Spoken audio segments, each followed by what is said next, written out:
Magandang araw mga kaibigan. Bigyan natin ng reaksyon ngayon itong video ni Sir Kuya Goods. Title niya is Breaking News, papasukin na ang Congress? Question mark. 80% retired army susugod na? Nakaka-alarma nga naman ang title, ano? Kanina, meron lang ako nabasang post kagabi, parang may mga rallyista na nagpunta sa Kongreso. Tapos may mga post na yung bahay ni Speaker Martin Romualdez, talagang boarded up, sabi, yung mahirap nang pasukin. So may nagtatanong, nasaan na ba si Speaker Martin Romualdez? Okay, pakinggan natin ito. Balita na tungkol sa red alert ng military. Alis na ang lahat ng units ng Armed Forces of the Philippines dahil sa sunod-sunod na mga protesta laban sa korupsyon. Ng tunay na aksyon! Yan! Meron akong challenge sa inyo! Lahat na nandito! May challenge ako sa inyo! Challenge accepted! Yun! So yung nagsasalita sa isang rally, retired military yun. Bukas! O mamayang gabi! Yan! Mapuno lang natin ito! Lulusubin natin sa loob! Yun na! Yun.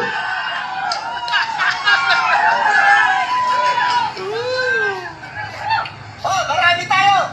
Kahit may barikada, pasukin natin! Yun na! Order ko sa inyo, pagpasok sa loob, kasama nyo ang 80% na retired military! Lah.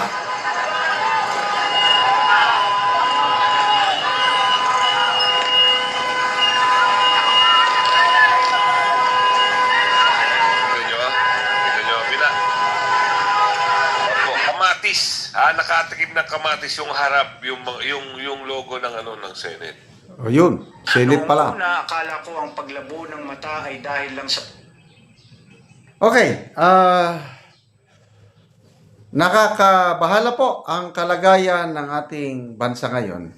May mga nabasa akong post, dalawang retired general, si General De Leon and General Pukis. Parang ganun ang panawagan.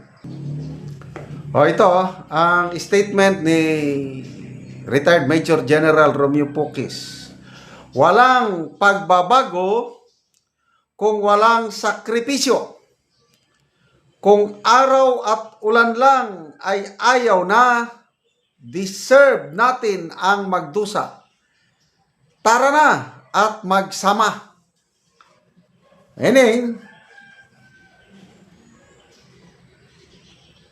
punta na sa lansangan.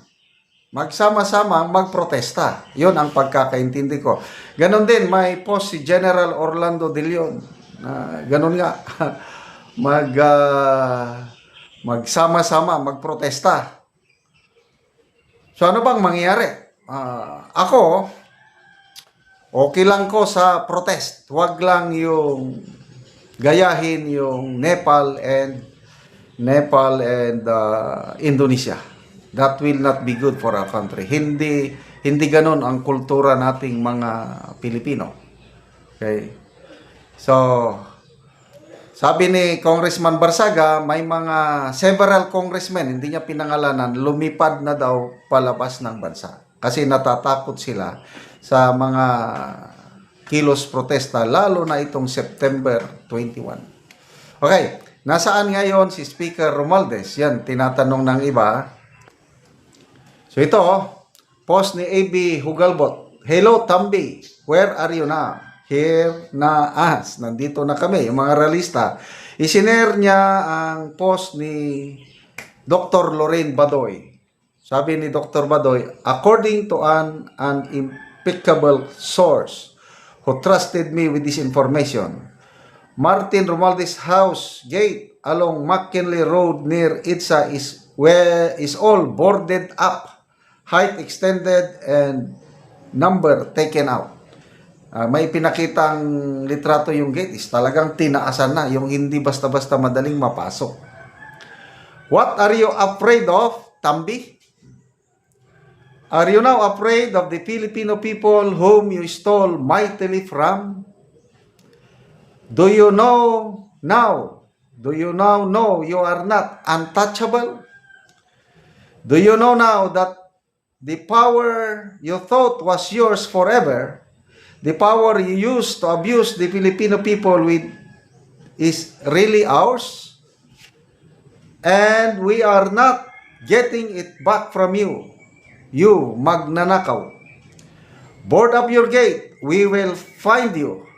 Mag-diaper ka na, Tambi, matutulad ka sa aso mong si Trillanes na naihi sa pantalon niya. Ito, I'm sorry, hindi nyo, ito, according to the source of Dr. Badoy, ito yung gate ng bahay ni Tambi. Kita nyo, ang taas na yung gate. Hindi na basta-bastang maakyat. Anyway, we are in a very dangerous times, mga kaibigan. Let's pray.